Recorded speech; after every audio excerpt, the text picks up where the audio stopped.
Hi there, you guys, and welcome back to SA Social Media News, where we get to bring you the hottest, hip, and happening entertainment news. Please do not forget to like, share, and subscribe if you haven't done so.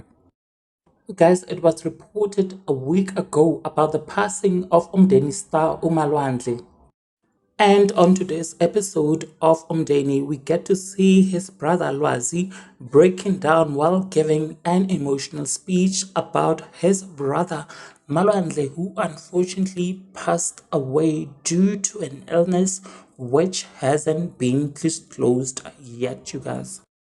And of course, the Masako clan were all there to pay tribute to Malwandle, who once was a sister wife to Udabula, his brother Fezile Nkanyezi, as they were all in a relationship to traditional healer Maseko.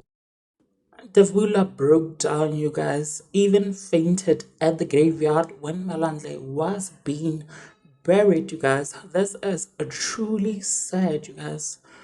May his beautiful soul rest in peace, you guys. Now, do check out the latest episode of Umndeni, and may Malwandle's soul rest in peace.